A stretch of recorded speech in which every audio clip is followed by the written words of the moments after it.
Hi guys, this is Gio Wilson for Straight Talk Bahamas, where I talk about important issues and try to give my unbiased opinion. And for the most part, I think I succeed. Today I want to talk about Decision 2012. I want to talk about the Bahamas general election that's coming up. And more importantly, I want to talk about what happens after the next election.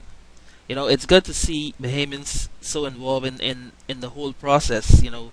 Everybody's attending the rallies. The talk shows are blowing up, and Facebook is blowing up. All the groups, all the personal profiles. Everybody seems to be having a really good time. But my question is, what's next? What happens after the election is over? What do you do after the election?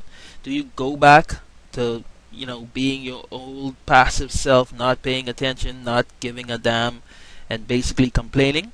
Or do you stay involved? Do you, monitor what's going on and really speak out on those same channels, social media, contact your MPs, on the talk shows, etc. Speak out when you see things not happening the way it should be, even if it's the party that you supported.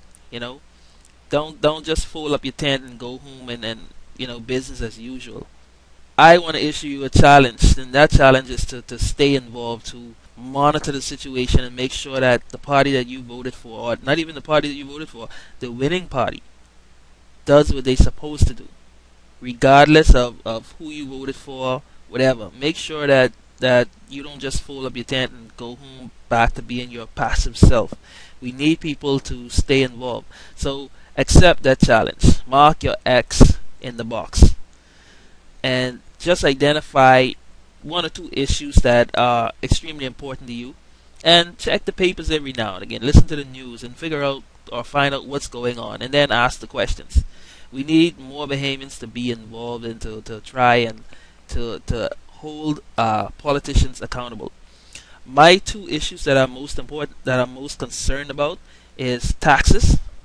Taxes have been increasing steadily over the last few years, and I think a lot of people think that taxes will increase again. I mean, in fact, some of the politicians have admitted that the taxes have to increase, or at least the tax structure needs to change.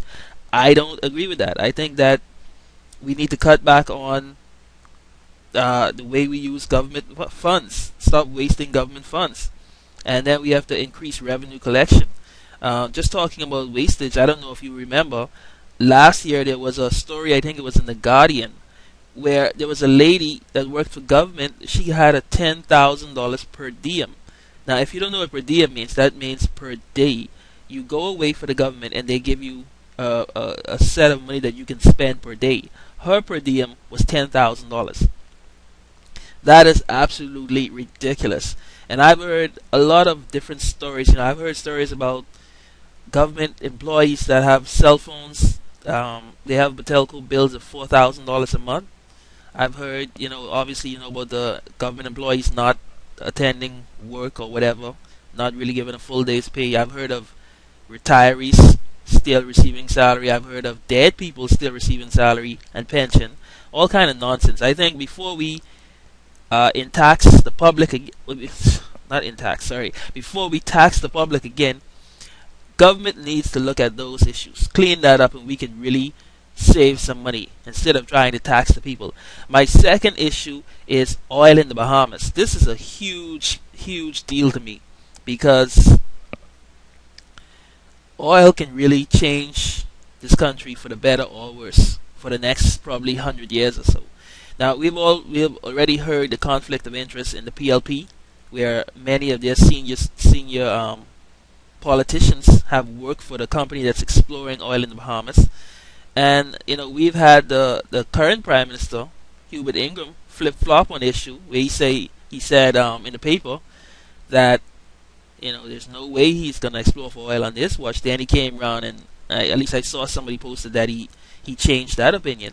So I think the people of the Bahamas need to be more involved and need to pay attention. So go ahead and vote on May 7th, but really consider what you're gonna do after May 7th. Have a great day.